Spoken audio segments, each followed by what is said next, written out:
खत्म हो गए हैं एग्जाम्स ऑफ ग्रुप वन। जल्दी से करते हैं ग्रुप टू की मीटिंग।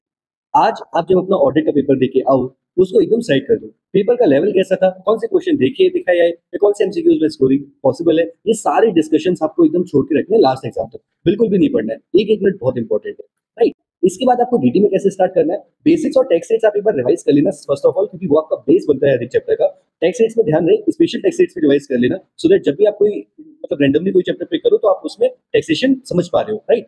उसके बाद आज क्योंकि हमारे पास सिर्फ 3 से 4 घंटे का टाइम होता है, तो आप डीटी को स्टार्ट करने की जगह इंटरनेशनल टैक्स पिक करो और उसे कंप्लीट कर लो। थियरी नहीं हो पा रही है, इज अ डिफरेंट थिंग, कोई प्रॉब्लम नहीं है। आप इंटरनेशनल टैक्सेशन में NR tax, DT, transfer pricing, equalisation levy, advance ruling, ये सब तो आप अच्छे से खत्म कर देना है। फिर जब आप नेक्स्ट मॉर्निंग उठो, सबसे पहले आपको डीटी में वो टॉपिक्स पिक करने हैं जिनमें जो कि बेसिकली पूछे ही जाते हैं 8 मार्क्स तक के। For example trust, TDS, TCS, या फिर उसके बाद आप दो छोटे टॉपिक पिक कर लो कि गार और ब्लैक मनी। उसके बाद आप आ जाओ अपने बड़े चंक पे, that is PGBP, IFOS and capital gain. जब इतना सब हो जाए फिर शाम में आप अच्छे से रिवाइज कर लेना टैक्सेशन ऑफ वेरियस एंटिटीज। इसमें आपके बहुत सारे टॉपिक्स कवर हो जाएंगे, अभी तक आपकी एक अच्छी खासी कवरेज हो जाएगी।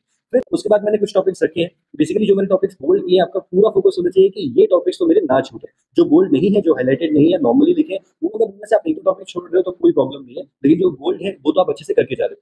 पेनल्टीज एंड प्रोसिक्यूशन और साथ साथ टैक्स ऑडिट, ये आप एग्जाम वाले दिन ही रिवाइज करना सुबह, सो दैट आपको जो भी रेट्स वगैरह है पेनल्टीज की वो आपको याद रह सके।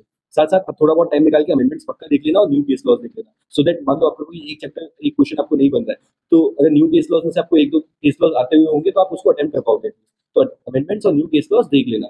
इतना कवरेज करके जाओ, जो बोल्ड है वो अच्छे से कर लो। मेरे हिसाब से इतना कवरेज कर लोगे तो मोर देन सफिशिएंट है। और साथ साथ एग्जाम से 1-2 घंटे पहले जो एकदम बेस होता है हमारा, वो अच्छे से रिवाइज कर लेना। फॉर एग्जाम्पल आपके टैक्स रेट्स आपको दोबारा देखने पड़ेंगे एक बार 1-2 घंटे पहले, एनआर टैक्स के, टीडीएस, टीसीएस की। इसके अलावा वैल्यूएशन की जो समरीज होती है, बायबैक में, एग्जिट टैक्स में, स्लम सेल में, वो आपको एक बार वापस से देखनी है। पीजीबीपी की एडजस्टमेंट शीट बहुत सारे फैकल्टीज आपको प्रोवाइड करते हैं, तो एक बार वो भी देख लेना। साथ साथ टीपी में हर मेथड के फॉर्मूलेज होंगे, आपको वो भी देख लेने चाहिए। और पेनल्टीज के बाद से जितने भी रेट्स है आप वो सब देख लेना। इससे क्या होगा, जो बेसिक चीजें होती है ना, जो हम एग्जाम में जाके भूल रहे होते हैं, वो आपको पहले ही रिवाइज आपके मतलब अच्छे से रिवाइज हो जाएगा एग्जाम से ठीक पहले, सो दैट अगर एग्जाम में कोई ऐसा क्वेश्चन आए आप उसको अच्छे से अटेम्प्ट कर पा रहे हो। राइट। ये थी एक स्ट्रेटेजी कि आपको अपने 1 पॉइंट का कैसे प्लान करनी है। ये प्लानर कहाँ मिलेगा, टेलीग्राम चैनल पे है, इसको आप वहां से एक्सेस कर सकते हो। कोई भी डाउट्स हो you can connect with me on Telegram @IAMSPM11।